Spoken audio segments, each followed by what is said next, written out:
नमस्कार मेरे प्यारे साथियों। मैं आप सभी का स्वागत करता हूं आपके अपने YouTube channel SSC solutions with अनुज।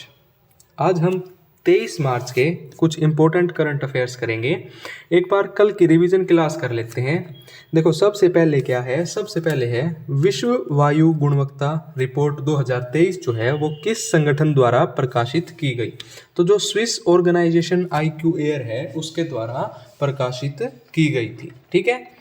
उसके बाद है किस राज्य में मिशन 414 अभियान शुरू किया गया है। तो वो किया गया है हिमाचल प्रदेश में। कौन से राज्य में किया गया है? हिमाचल प्रदेश में किया गया है।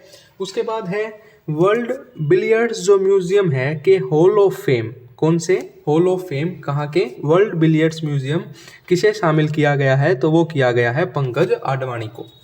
भारतीय मूल के लियो वराडकर किस देश के प्रधानमंत्री थे जिन्होंने हाल में ही इस्तीफा दे दिया? तो वो थे आयरलैंड के। कौन से देश के थे भाई? आयरलैंड के। उसके बाद है विश्व वानिकी दिवस प्रतिवर्ष कब मनाया जाता है? तो 21 मार्च को मनाया जाता है विश्व वानिकी दिवस। संजय मुखर्जी को किस राज्य के पुलिस महानिदेशक मतलब DGP के रूप में नियुक्त किया गया है? तो वेस्ट बंगाल के किया गया है। ठीक है। उसके बाद है जो IPL 2024 से पहले चेन्नई सुपर किंग्स का नया कप्तान किसे चुना गया है? देखो, चेन्नई सुपर किंग्स के पहले कप्तान थे महेंद्र सिंह धोनी, अब हैं ऋतुराज गायकवाड़। किस राज्य ने त्रिनेत्र ऐप 2.0 लॉन्च किया है? वो किया है उत्तर प्रदेश ने। इसके CM हैं योगी आदित्यनाथ और गवर्नर हैं आनंदीबेन पटेल। ठीक है। उसके बाद है लोकतंत्र के लिए तीसरा शिखर सम्मेलन कहाँ आयोजित किया गया है? साउथ कोरिया में किया गया है।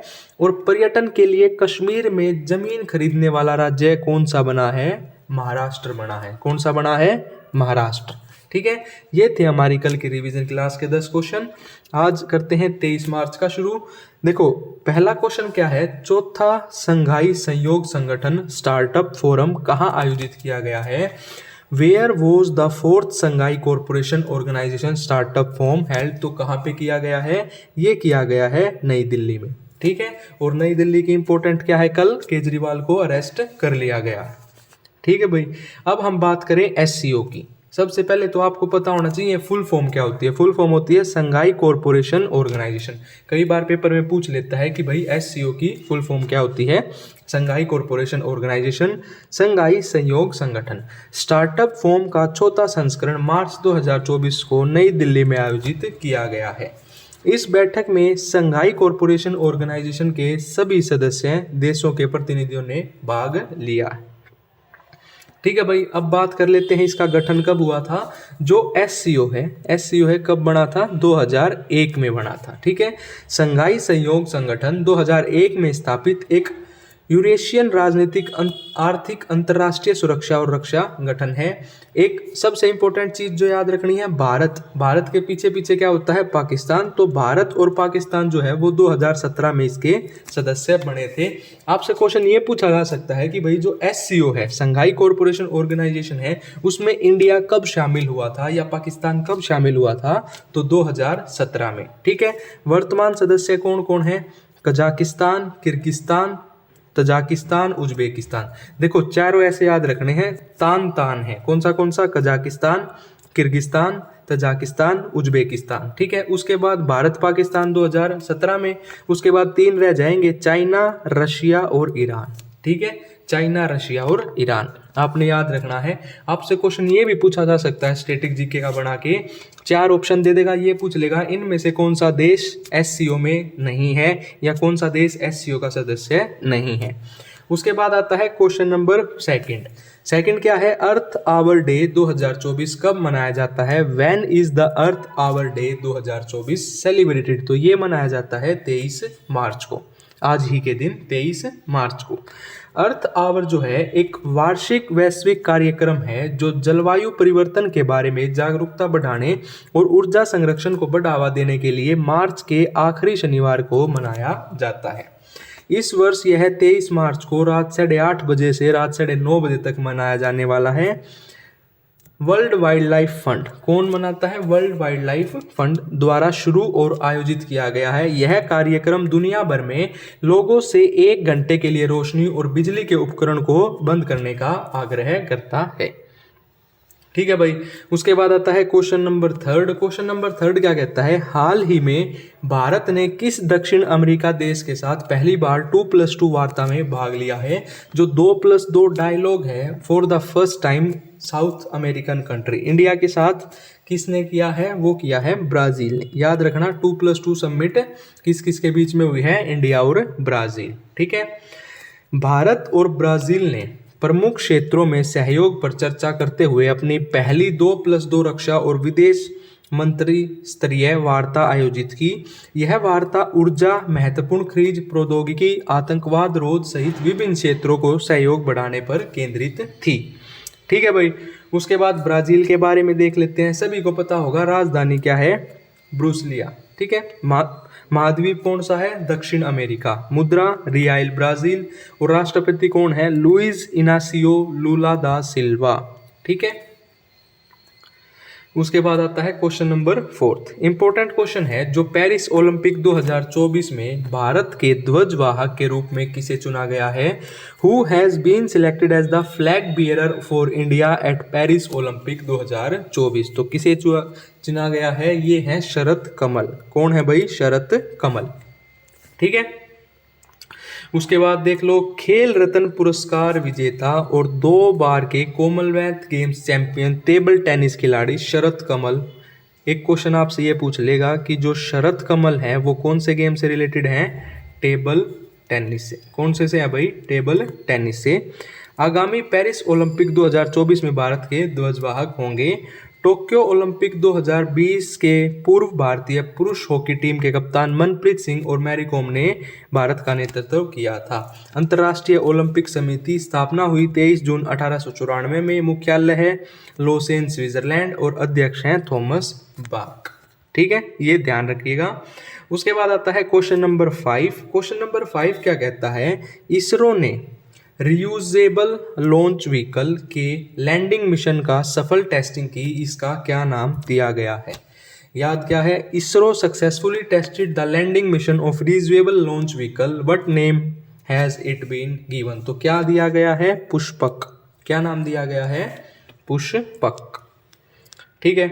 भारतीय अंतर्राष्ट्रीय अनुसंधान गठन इसरो ने कर्नाटका के चेलेकर में एयरोनॉटिकल टेस्ट रेंज ATR में पुष्पक नामक अपने रियूजेबल लॉन्च व्हीकल RLV के लैंडिंग मिशन की सफल टेस्टिंग की। यह RLV का तीसरा लैंडिंग मिशन था। इसरो की बात करूं, full form Indian Space Research Organisation है। स्थापना हुई थी 1969 में। मुख्यालय है बेंगलोर में और अध्यक्ष हैं S सोमनाथ। अध्यक्ष कौन है, S सोमनाथ। अगर हम बात करें वर्ल्ड वाटर डे, तो वर्ल्ड वाटर डे कब सेलिब्रेट किया गया, 22 मार्च को। कब किया गया, 22 मार्च को। और अर्थ आवर डे की बात करें जाए तो 23 मार्च। ठीक है भाई। विश्व में मीठे जल के महत्व के प्रति लोगों को जागरूक करने के उद्देश्य से हर साल 22 मार्च को विश्व जल दिवस मनाया जाता है। इसका थीम याद रखना है, शांति के लिए जल। शांति के लिए जल। ठीक है। अब इंपॉर्टेंट डेज देख लेते हैं। कल भी हमने पढ़े थे, आज एक बार फिर देख लेते हैं। 3 मार्च को विश्व वाणिज्य दिवस, 8 मार्च को अंतर्राष्ट्रीय महिला दिवस, सबसे इंपॉर्टेंट है इंटरनेशनल वुमेन्स डे 8 मार्च। 10 मार्च भी इंपॉर्टेंट है, CISF स्थापना दिवस। 13 मार्च धूम्रपान निषेध दिवस। 14 मार्च विश्व किडनी दिवस। उसके बाद आता है 15 मार्च विश्व उपभोक्ता अधिकार दिवस। 16 मार्च को मनाया जाता है राष्ट्रीय टीकाकरण दिवस। 20 मार्च को अंतर्राष्ट्रीय प्रसन्नता दिवस, ये भी इंपॉर्टेंट है। और 20 मार्च को विश्व गौरैया दिवस और 21 मार्च को विश्व वानिकी दिवस। ठीक है भाई। उसके बाद क्वेश्चन नंबर 7, यूनेस्को जो वर्ल्ड हेरिटेज साइट है, यूनेस्को वर्ल्ड हेरिटेज साइट है, उसने 6 नई साइट इंक्लूड की हैं। कहाँ की, MP की, मध्य प्रदेश की। कहाँ की भाई, MP की। पेपर में 100% पूछा जाएगा यहाँ से क्वेश्चन। मध्य प्रदेश ने 6 नए स्थलों को विश्व धरोहर स्थलों की अस्थायी यूनेस्को सूची में जगह मिली है। 6 स्थलों में ग्वालियर किला, ऐतिहासिक दमनकार रॉक कट गुफाएं, भोजपुर में भोजेश्वर महादेव मंदिर, चंबल घाटी का रॉक कला स्थल, खूनी भंडारा, बुरहानपुर, रामनगर और मंडला गोंड स्थल स्थापित है। ये 6 के 6 याद रखने हैं। ठीक है। उसके बाद यूनेस्को के बारे में पढ़ लेते हैं। यूनेस्को की फुल फॉर्म क्या होती है? United Nation Educational Scientific and Cultural Organisation. स्थापना हुई थी 1945 में। मुख्यालय हेडक्वार्टर है पेरिस फ्रांस में और महानिदेशक हैं ऑड्रे अज़ोले। ठीक है, उसके बाद आता है क्वेश्चन नंबर 8वां। क्वेश्चन नंबर 8वां क्या कहता है? सबसे इंपॉर्टेंट है, नरेंद्र मोदी जी को अभी एक अवार्ड मिला है, द ऑर्डर ऑफ ड्रूक गायल्पो। कहाँ का है ये? भूटान का हाईएस्ट सिविलियन ऑनर है। याद रखना है, नरेंद्र मोदी को कौन सा अवार्ड मिला है? The order of Druk Gyalpo. कहाँ का है? भूटान का हाईएस्ट सिविलियन ऑनर है। ठीक है, पीएम मोदी भूटान का सर्वोच्च नागरिक सम्मान पाने वाले पहले विदेशी नेता हैं। ठीक है, भूटान के पारो अंतर्राष्ट्रीय हवाई अड्डे पर पीएम मोदी का स्वागत भूटान के पीएम शोरिंग टोगपे ने किया। अब एक चीज याद रखना है, इनको भूटान का अवार्ड मिला है तो भूटान के जो पीएम हैं, जो प्रेसिडेंट हैं, इसके भूटान के बारे में आपको सारी चीजें पता होनी चाहिए। उन्हें भूटान का सर्वोच्च नागरिक पुरस्कार ऑर्डर ऑफ द ड्रूक ये मिला है। ठीक है, भूटान की राजधानी की बात करूं थिम्पू। मुद्राएं हैं भूटानी नगुल्ट्रम या भारतीय रुपया।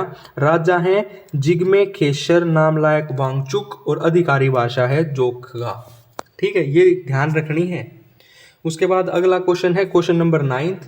मुंबई नगर निगम का नया आयुक्त किसे नियुक्त किया गया है? Who has been appointed as the new commissioner of Mumbai municipal corporation. तो ये किसे नियुक्त किया गया है? भूषण गगरानी को। किसको किया गया है? भूषण गगरानी को किया गया है।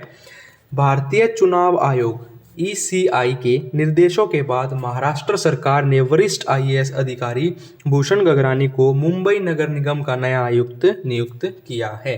गगरानी अभी तक मुख्यमंत्री कार्यालयों में अतिरिक्त मुख्य सचिव के रूप में कार्यरत थे। उन्होंने इकबाल सिंह चहल का स्थान लिया है। ठीक है, अब आता है आज का लास्ट क्वेश्चन। ये हमने कल भी पढ़ा था कि जो दोबारा प्रेसिडेंट बने हैं रशिया के, वो कौन बने हैं? Vladimir Putin. ठीक है, रूस की अगर मैं बात करूँ, राजधानी क्या है? मॉस्को। मुद्रा रूसी रूबल। महाद्वीप यूरोप या एशिया। प्रधानमंत्री मिखाइल मिशुस्टिन। ठीक है भाई, अब कुछ स्टैटिक जीके की रिवीजन कर लेते हैं। हॉकी का जादूगर किसे कहा जाता है? हॉकी का जादूगर कहा जाता है मेजर ध्यानचंद को। इनके नाम से एक बहुत ही बड़ा पुरस्कार भी दिया जाता है, मेजर ध्यानचंद अवार्ड। निम्नलिखित में से किसे सैयद वंश का अंतिम शासक माना जाता है? तो अलाउद्दीन आलम शाह को जो सैयद वंश था उसका अंतिम शासक माना जाता है। चिपको आंदोलन से जुड़े व्यक्ति का नाम क्या है? सुंदरलाल बहुगुणा। चिपको जो मूवमेंट थी उससे कौन जुड़े थे? सुंदरलाल बहुगुणा। शतरंज खेल का जन्मदाता देश किसे कहा जाता है? तो शतरंज खेल का जो जन्मदाता देश है वो भारत को कहा जाता है। ठीक है, उसके बाद है पोलो खेल का प्रचलन भारत के किस राज्य में हुआ? मणिपुर में हुआ। पोलो में कितने प्लेयर्स होते हैं? 4 होते हैं। ठीक है, ईरानी कप का संबंध निम्नलिखित में से कौन से खेल से है? तो ईरानी कप का संबंध है क्रिकेट से। और अभी हाल फिलहाल में एक रणजी ट्रॉफी हुई थी जिसमें कौन जीती थी? मुंबई जीती थी, जिसके कप्तान कौन थे? अजिंक्य रहाणे। ये भी आपने ध्यान रखना है।